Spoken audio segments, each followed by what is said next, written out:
thank you very much for joining us and for your contribution to our fundraising event. On behalf of Rosebank Rotary Club, it's nice to have you and super to welcome you to something that should be a very interesting event this evening and talk. The theme for Rotary this year is Serve to Change Lives, and certainly your assistance in helping to raise funds helps us to do just that and fulfill what Rotary is all about, and trying to interface with the community and help them, and by so doing change their lives, hopefully for the better, not just once off, but on a permanent basis if we can. It is my pleasure certainly to welcome Clem Sunter this evening. To many of you, he won't need any introduction. You're probably aware of Clem years ago. He rose to prominence in South Africa and internationally with his high road, low road presentation, something that he prepared while he was with Anglo American.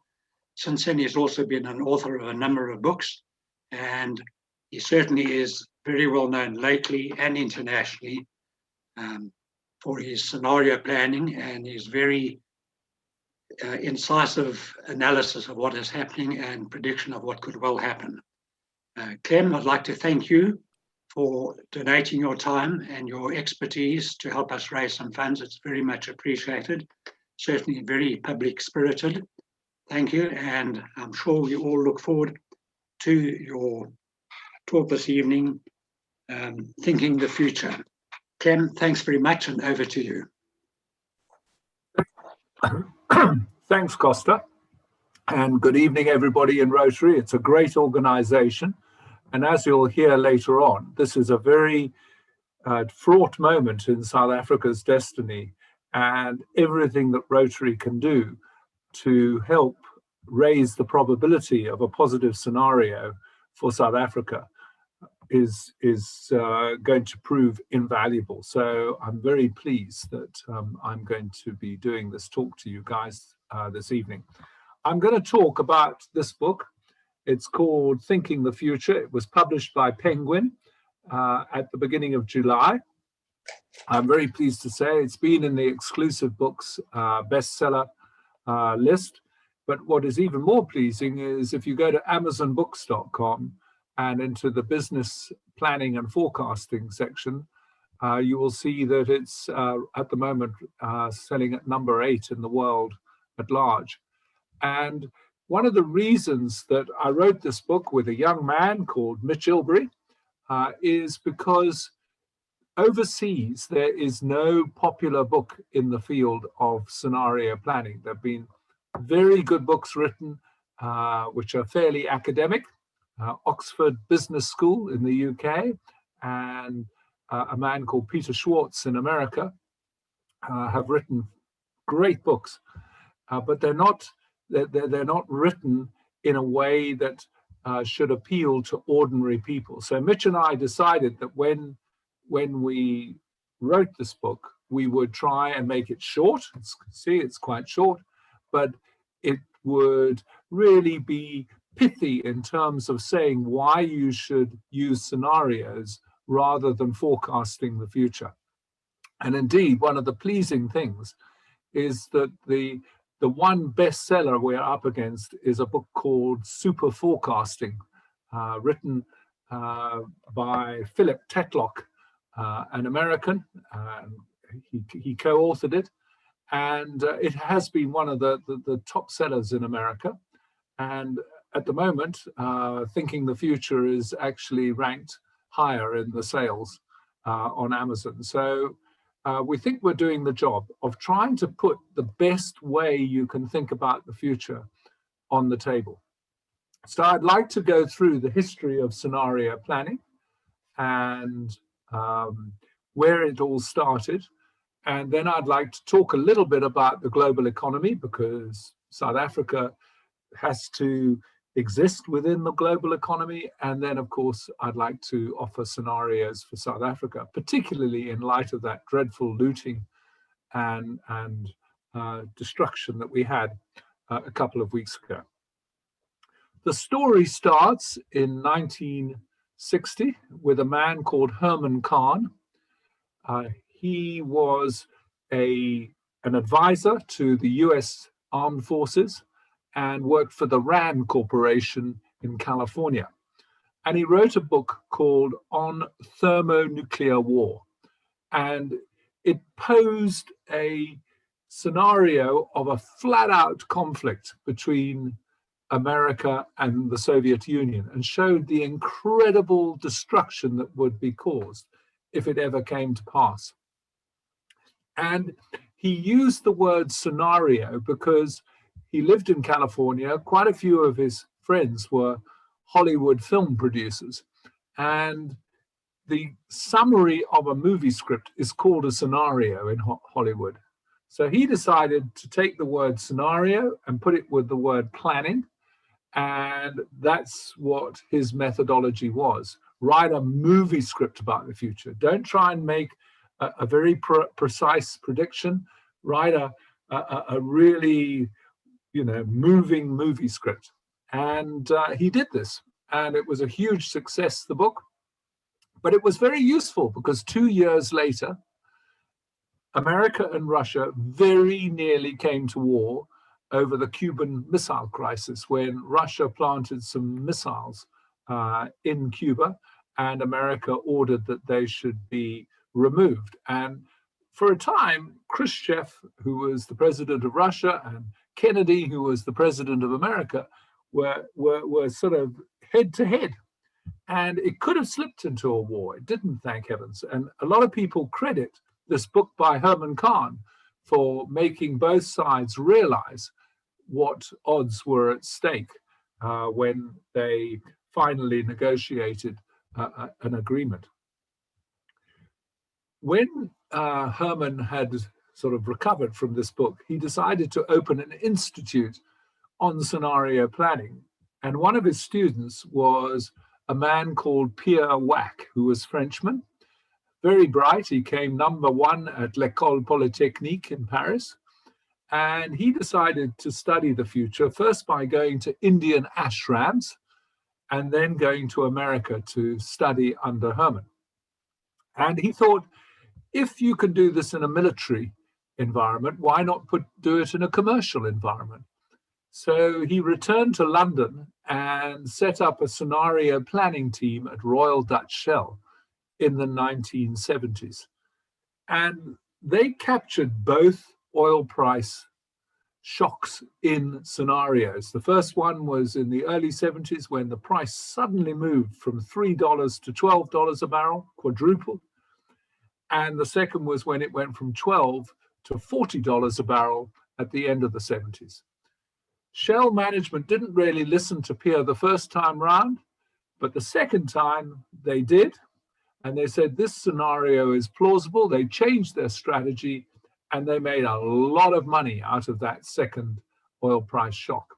So Pierre became a legend in London, and it came to our attention as the largest mining company in the world, Anglo-American. And our London office said, maybe you would like to hear from this guy because he's about to retire from Shell. So we asked Pierre Wack to come to Johannesburg and lecture the executive committee of Anglo, and I was the secretary of the committee at the time. And he blew them away with his presentation, not just by what he said, but the way he looked. He had a goatee beard, he had hooded eyes, he had a bit of a ponytail. He looked like a futurist. And so Gavin Relly, who was the chairman of Anglo, at the end of his presentation, Pierre's presentation, looked at me and said, Clem, in addition to your normal mining responsibilities, would you be happy to take on scenario planning? And I said, absolutely. And I had this wonderful privilege of spending 10 years with Pierre doing scenario work. And it was really good work. For example, in the mid-1980s, we decided to write some global scenarios. And one of them was the disappearance of the Soviet Union. We called it Imperial Twilight because we felt that the Soviet Union could be bankrupted by the arms race.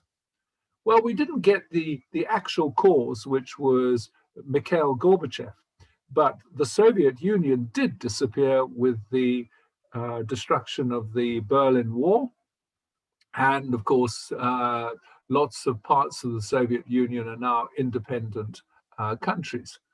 So it was a wonderful way of showing how you can be very imaginative by using the kind of movie script of a scenario, as opposed to saying, I predict or forecast that the Soviet Union is going to collapse.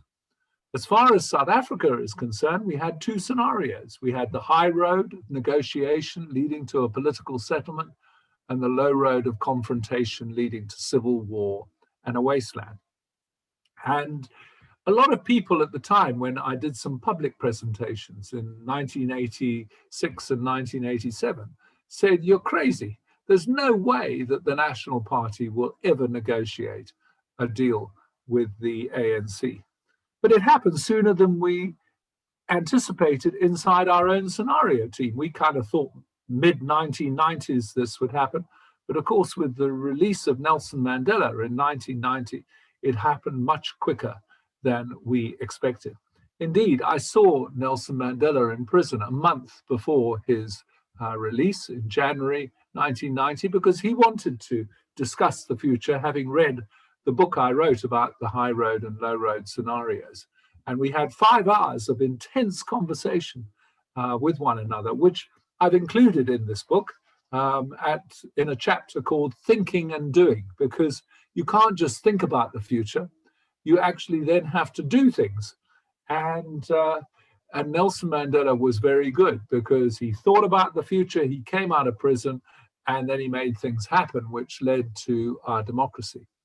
Incidentally, the other hero of that chapter, Thinking and Doing, is Steve Jobs, because he not only had these very bright ideas about iPads and iPods and iPhones, which are absolutely basic to our living now, but he actually then, with a team, put them all together and turned them into products. And that's why Apple is one of the most successful companies in the world today.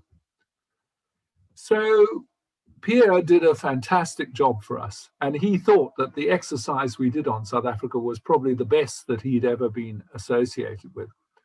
But he retired in the mid-90s, and I thought, well, you know, we must continue the cause of scenario planning.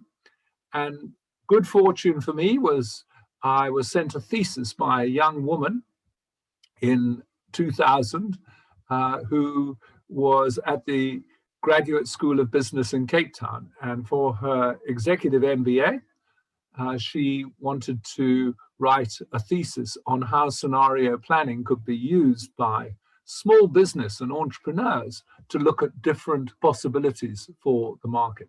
Her name was Chantel Ilbury. And I said, your thesis is so good, Chantel, why don't we write a book together?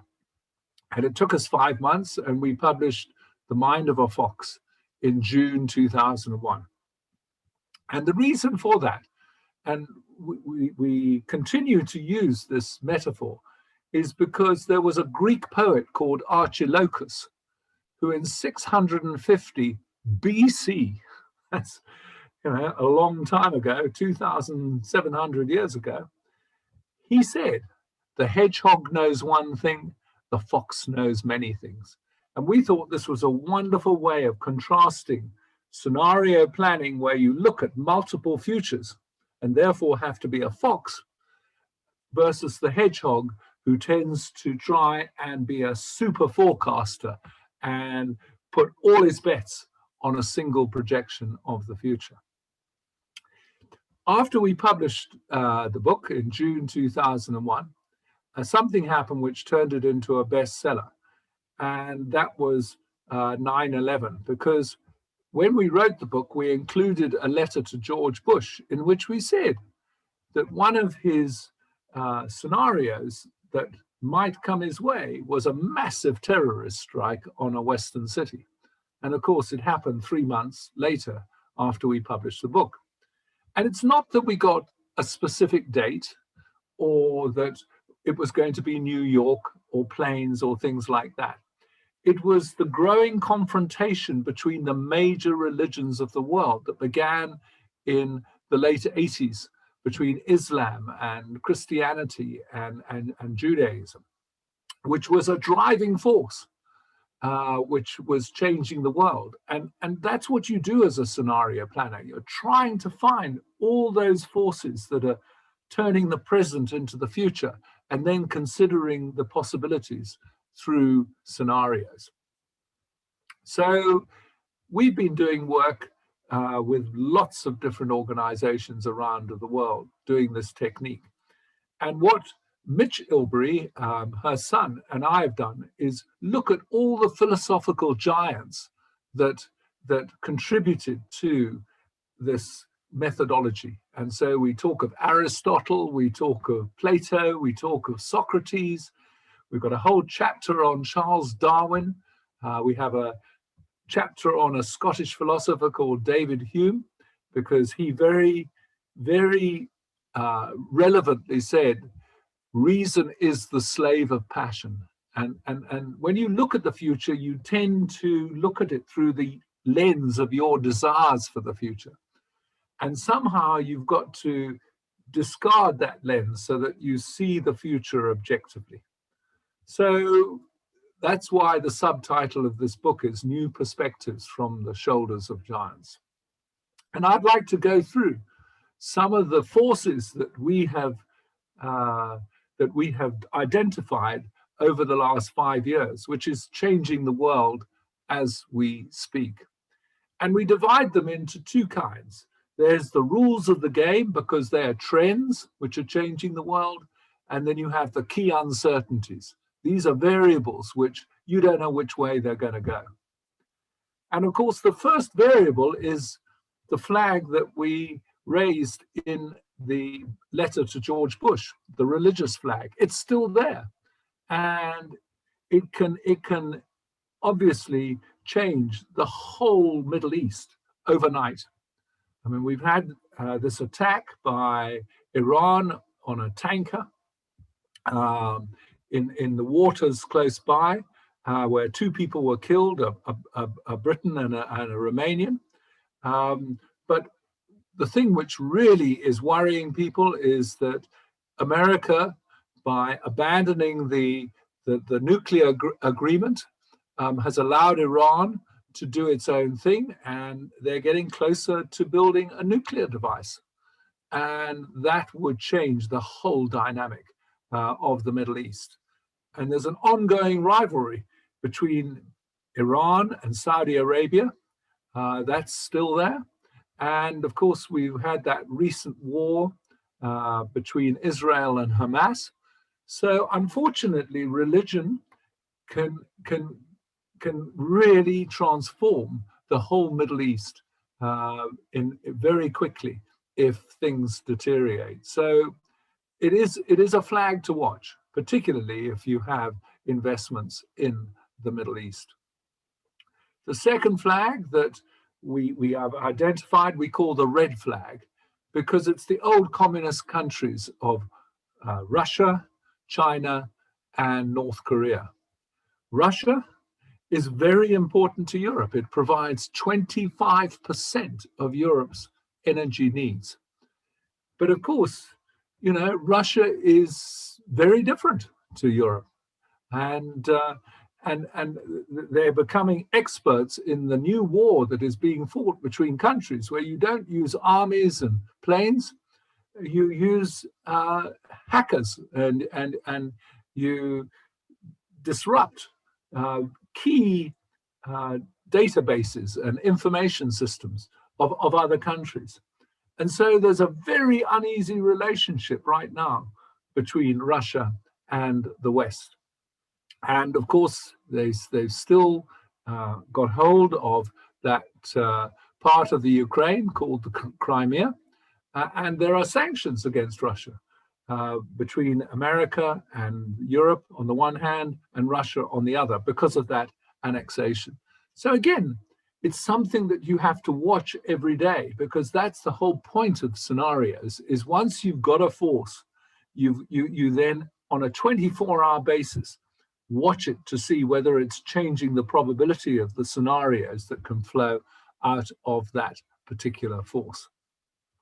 China, well, this is a different point, which is that in 1978, China was the 100th ranked economy in the world. They're now number 2, and there are quite a few research organizations saying they'll be number 1 by 2030. That will be an historical moment because the West has dominated the world for 300 years. So if China actually becomes the number 1 economy in the world, everything changes. And nothing can be more different than China and America. I mean, China is an autocracy run by the Communist Party. America is a democracy where you have a lot of division between Republicans and Democrats, but it is a democracy. I've lectured on scenario planning in both countries. I lectured at the Harvard Business School at the behest of Pierre Wack in the 1990s. And yeah, it's a very nice ivy covered university. But I've also lectured at the Central Party School in Beijing. That's the inner sanctum of the Chinese Communist Party, because they wanted to understand scenario planning so they could use it to test their 5-year plans, which are developed at this particular school.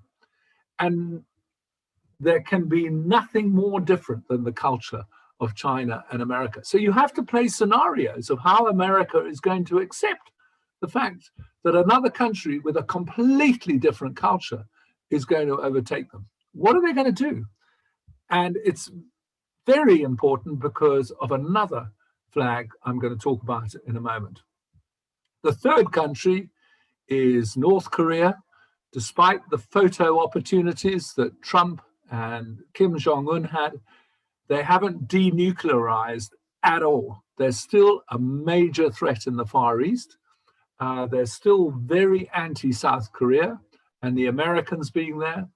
And they've at least now stopped launching so many test missiles. But again, you have to keep a close eye on that particular flag. The third force changing the world is the gray flag of the aging of the world's population. I mean, there's 2 things which are different about this century. One is that we have nearly 8 billion inhabitants in the world. But the second is because medicine has got so much better in the last 200 years, people are living to an older age. I mean, Japan is the oldest country in the world. And what it has done is bring the Japanese economic growth down from 7 to 8%, which it was in the 60s and 70s. Japan is now growing at 0.5%. It's slowing China's growth rate because China is becoming middle-aged. Europe is getting old too, particularly Greece and Italy. So Europe grows at somewhere around 0.5% too. The only nation which is still relatively young because of immigration is America. And that's why America naturally will grow faster economically than Europe and Japan. And it is a serious consideration in deciding where you're going to invest your money to know what the age profile of the population is. The next flag is probably the most important one of all. It's the green flag of climate change. We actually have developed scenarios in this book for the environment. And it's because we feel that there is a massive change now to climate, which you're seeing every day. And since the publication of the book, you've had these incredible rains in Germany, in Belgium, and in the Netherlands, wiping out quite a few German villages. There was a 1 in 1,000 year rainfall in the center of China. But at the same time, you're seeing incredible fires in places like Turkey and Greece because they're so hot and the and all the forests are so crisp. And in America, places like Oregon having the biggest fires they've ever seen. So the big takeaway I got from climate change experts I know is that they used to think that this kind of thing would happen towards the end of this century, and it's happening right now. And of course, one of the key conditions of coping with climate change is to reduce carbon emissions. But then you need teamwork between the two biggest carbon emitters in the world, which is America and China. And as I said, at the moment, they're not talking to one another in a very creative way. And so you have to again watch. There's a meeting later this year where they're going to discuss all this. And so one will possibly get an idea of whether there's a positive scenario for the climate, which in our book we call Paradise Regained, or whether we're going to actually have the most terrible scenario, which we call pandemonium in the book. And the last flag I want to talk about is obviously the pandemic. We actually said in our letter to George Bush in The Mind of a Fox that one of the things that this century could well have is another pandemic like the Spanish flu of the last century. Again, you couldn't possibly say which year it would be, but one has pandemics. And the real thing, if you're a scenario planner, is you would have picked up the flags when it erupted in Wuhan at the beginning of 2020, and people would have probably acted much quicker if they'd played the scenario earlier on this pandemic. But we are where we are, and right now the biggest uncertainty of all is when the pandemic will end. Is it going to be towards the end of this year when lots of people will have been vaccinated, particularly in the developed countries? Or is it going to continue into the next year and the year after? Nobody knows at this point. The markets are betting on the fact that we're going to get back to normal next year. But if you're a scenario planner, you cannot say that for sure. There might well be some new variants which create further waves. And so again, it's a question of watching every day to see which scenario is in play. Are we about to end walking the tightrope, which is what we've been doing between lives and livelihoods? Are countries going to get back to normal because they've got to the end of the tightrope? Or is that tightrope going to go on for maybe another year or two? And even some experts say it could settle down, the coronavirus, into a kind of annual flu. And so that's why you have to play multiple futures, because there's inescapable doubt as to when this pandemic will end. Which brings me to South Africa. We had that terrible looting and destruction a couple of weeks ago. And in this book, we actually say this about our country. And I'd like to just read it to you because it's very important. South Africa right now stands at an economic crossroads after years of corruption and state capture, combined with the disruptive impact of COVID-19. The treasury is virtually empty, and this is unlikely to change anytime soon. We are at a tipping point where the path we take in the immediate future could define our future for decades. And so we offer two scenarios for South Africans in the book. The first one we call People's Economy, to convey the message that the work achieved by Nelson Mandela and others before and after the dawn of South Africa's democracy constitutes unfinished business. In this sequel to the watershed event that was the 1994 general election, the country now achieves economic freedom for all as a necessary complement to political freedom.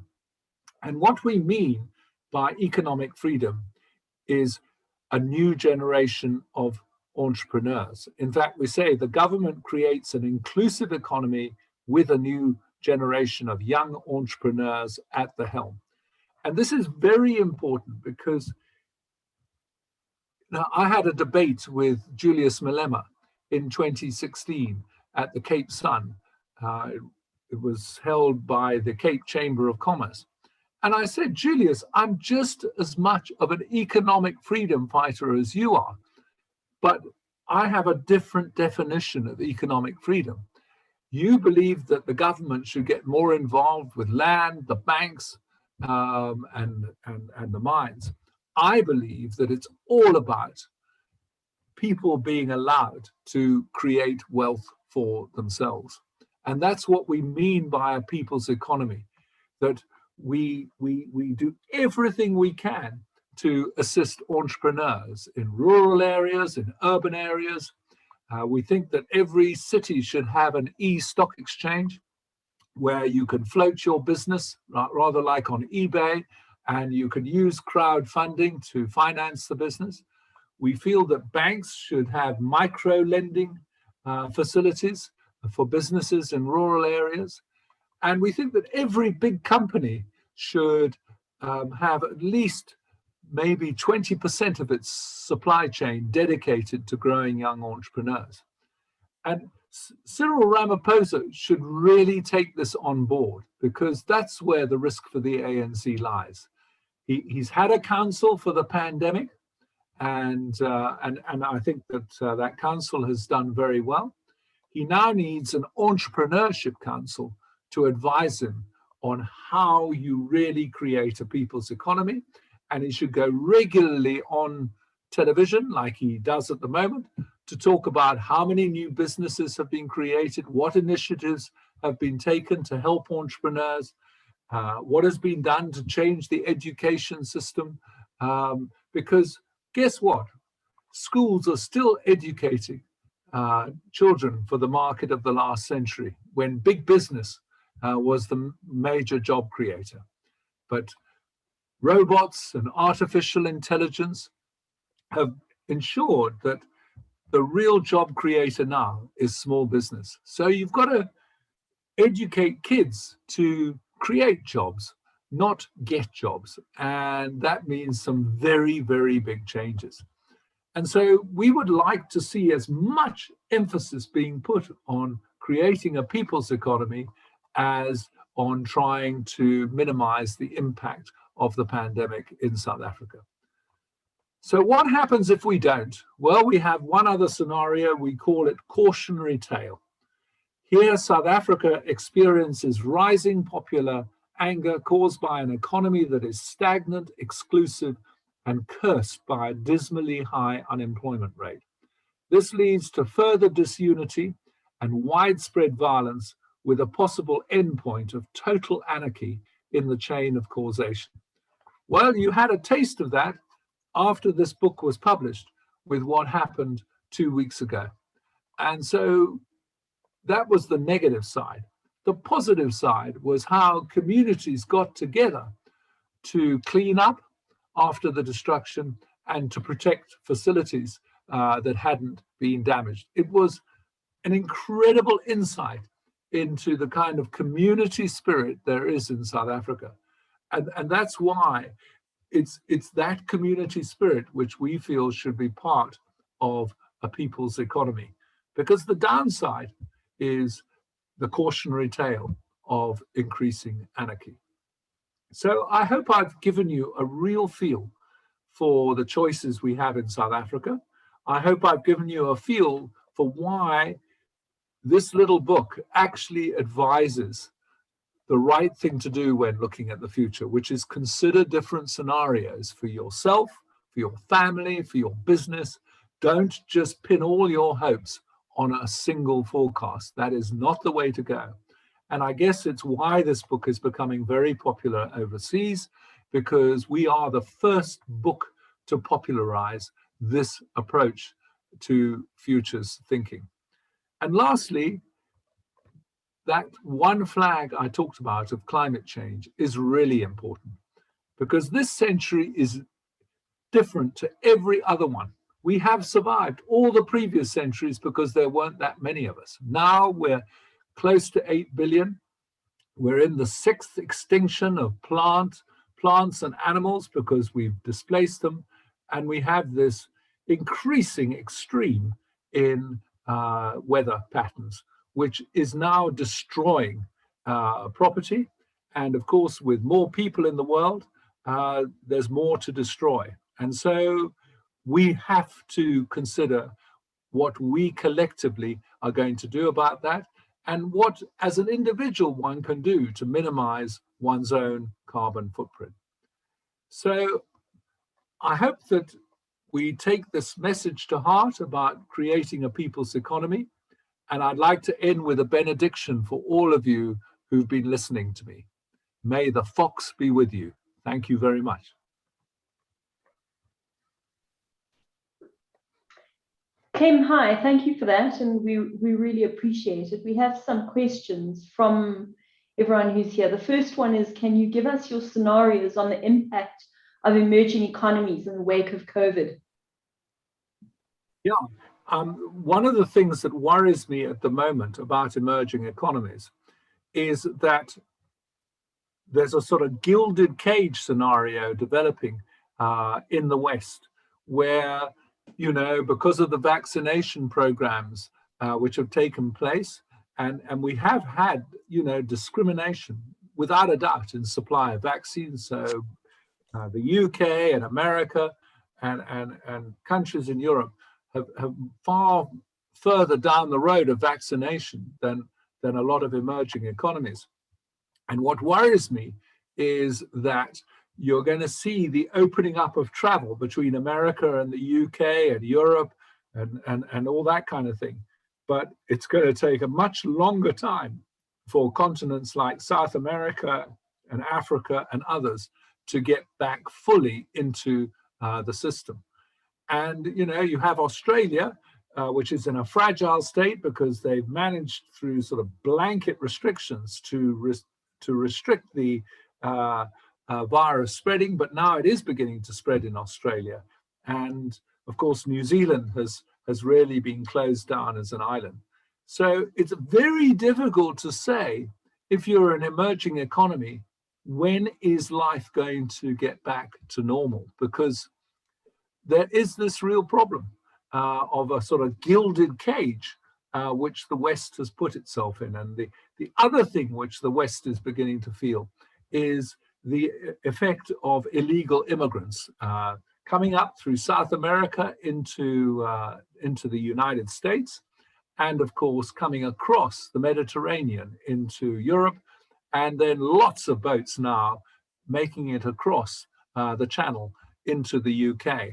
So, yeah, when are we going to get back to globalization, which was the major force of the last century? I think it's going to take a long time. Thank you for that. Another question that has come through is, what will the role of false information play in the future?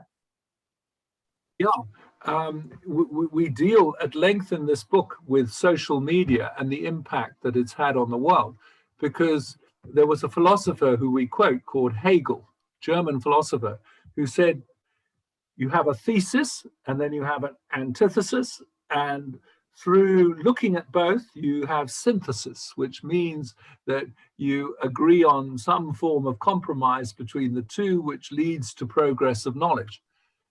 But of course, in social media, it's not like that at all, because it's totally polarized, where you watch websites that really are sympathetic to whether you're a right-wing person or a left-wing person or whatever it is that you're interested in.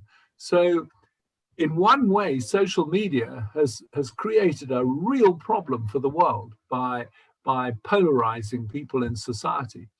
But on the other side, it means that we can actually do much more to influence the world than we could before. And we have a chapter on the Stoic philosophers, because everybody thinks of stoicism as being, you know, brave in very adverse conditions, whereas real stoicism is about understanding what you control so that you can have an influence over what you don't control. And as Greta Thunberg, that young Swedish girl has shown, you can have an incredible influence on the world at large because of social media. So there are positives and negatives attached to social media. Thank you very much for that. Clem, the next question that's come through is, do you have the ear of the president? Well, you know, I do my best. And I don't, you know, I haven't given him a ring or anything like that. But certainly the scenarios of people's economy versus cautionary tale are getting quite wide publicity in South Africa.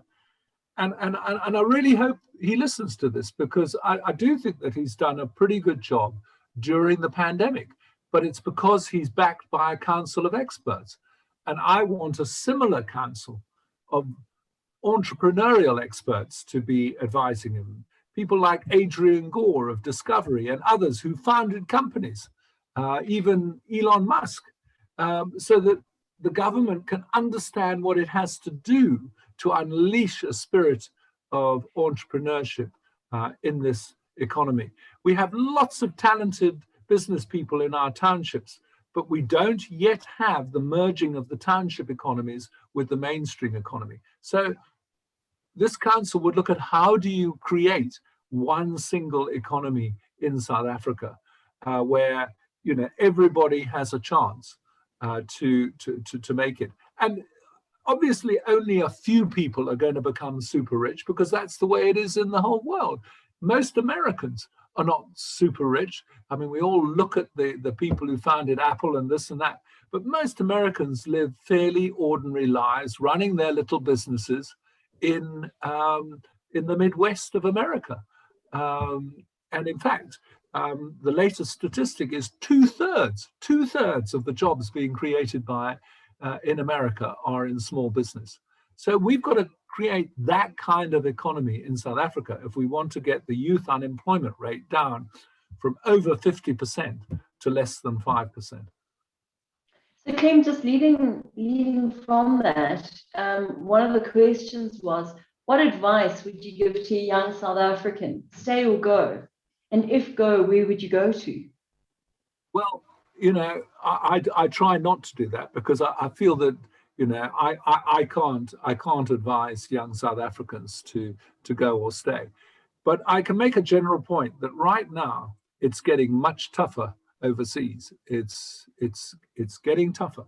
And there's still a lot to commend this country if, and this is the point, if you acquire the skills to do your own thing. And that's where schools, the final chapter of this book is called Planting Seeds, because what we wanted to show was that schools are going to have to transform their curriculum and use high tech and social media to really create the kind of education which will produce creative kids. But, you know, if you're really creative, the world is your oyster, and you'll stay here if you open a business that makes real money here. But someone like Elon Musk decided to go to America, and now he's the second richest man in the world from Pretoria Boys High. So, you know, it's an individual choice for every single young person.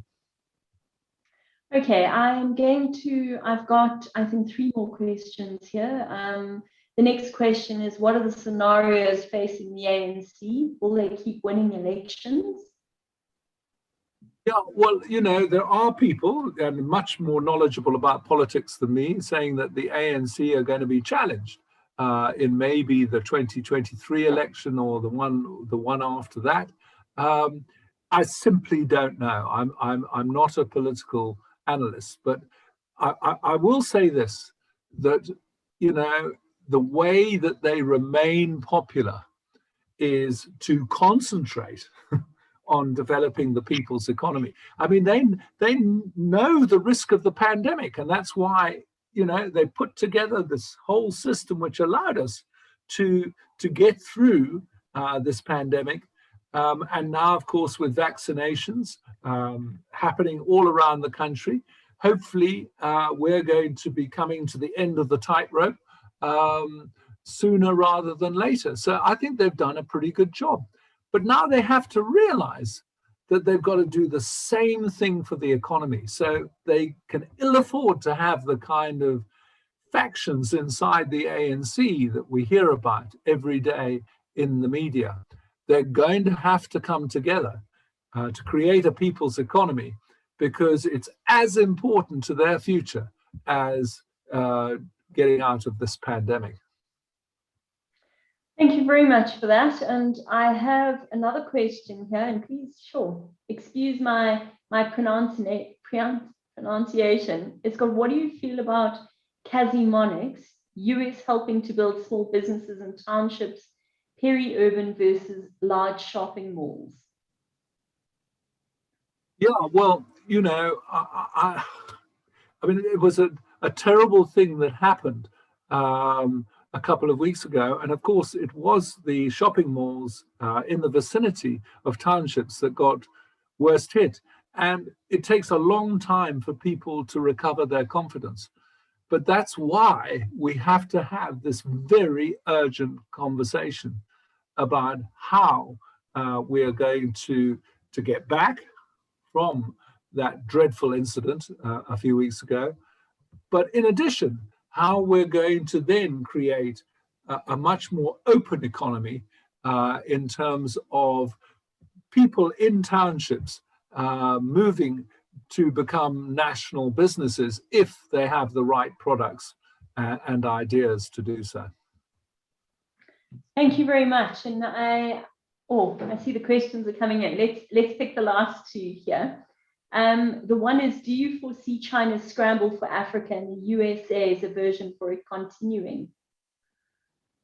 Well, you know, when I was doing this work at the Central Party School, they made it very clear that Africa was one of their top priority continents because it has land, it has resources. And the Chinese said, we will do deals where we can build infrastructure in exchange for minerals and so forth and so on. So there's a much closer relationship developing between China and Africa than, I'm afraid to say, between America and Africa. And of course, you know, this is part of the whole Chinese strategy. It's all about, you know, creating further areas of influence in the world as they are about to become the largest economy in the world. I mean, people should realize how significant that is, because all our life we've said, gosh, you know, America is the biggest economy. In my dad and my grandfather's life, people would say Britain is the largest economy. It's very significant that the Chinese are about to overtake America, because it just changes the world dynamic. Yeah. Clem, thank you for that. And then the last question that I have, and let's make it the last, is what do you think about how we changed the face of our schooling? And as an example of that, UCT has a new online high school. Yeah, absolutely. Well, Mitch, who wrote most of the last chapter, because he did a session with some of the best education experts in Africa, in the UK, and elsewhere towards the end of the last year. And the biggest thing that came out of that session was that you have to change the culture of teaching in schools, and you've got to change the content of teaching in schools, because, you know, we are in a completely different world. And we even say in the book that, you know, schools may no longer be one big physical unit as they are, with playing fields and buildings and this and that. You know, quite a lot of the learning may take place remotely. But then, of course, you've got to have and this is where the government comes in, you've got to be able to give a device to every single child in this country. And so, yeah, it's probably the biggest thing we have to focus on, because as we identified when we did the original scenarios back in the 1980s, the critical feature of a winning nation is the quality of its education system. And that's why Japan was doing well at the time, because they put so much emphasis on education. Today, Singapore is right up there, because I think they pay teachers more in Singapore than virtually anybody else in Singapore, because they know how important education is. So yeah, we've got to do the same thing here. We've got to use modern technology to change the education system, but we've also got to change the content of education so that it fits in with this new reality that most of the work is going to be done by entrepreneurs and creative people. Not everybody will be an entrepreneur, but you've got to have enough to employ the rest of the nation. And I would say that means maybe 10 or 20% of young people have to become entrepreneurs. Clem, thank you very much. That's the last of the questions. Again, it's been fantastic. And Terry, I'm going to hand over to you, and I'm sure to Costa, but I really appreciate the time and just doing this for us. It's been fantastic. Thank you. Well, thank you, Sonia. I've really enjoyed doing this. As I said, this book can be obtained in the Kindle version on Amazon, or you can get it at an exclusive books. And yeah, it's our own popular version of how you should think the future. Thank you. Then certainly on behalf of Rosebank Rotary Club and all the people attending, I'd certainly like to thank you very much indeed. You've certainly reinforced your reputation as a scenario planner of note. The fact that you are able to captivate an audience with your talks, you're obviously able to do that by putting it into writing as well and having another bestseller. Great to hear. Certainly given us a lot to think about. And the one aspect that's appealed to me, the flag of the environment. Rotary has now adopted a 7th Avenue service to concentrate on the environment, and that's something our club is looking at, and I'm sure a lot of other Rotary clubs are going to look at, because we recognise just how important it is. But Clem, for again donating your time and a most interesting talk and getting us all to think, thank you very much indeed, very much appreciated. Thank you for inviting me. It's been a real privilege. And I quickly end by asking everyone to turn your cameras on and go into gallery view. And please do the Zoom wave like this. Is the only way we can say thank you to Clem. Clem, will you go into gallery mode, and everyone make sure your cameras are turned on? And we can just say a thank you. Thank you very much. I see there are actually a couple of pages of people waving at you, Clem. You might need to page across a couple of times. Thank you. Thanks, everybody. Brilliant. Thank you. Thank you, everyone. I'm going to close.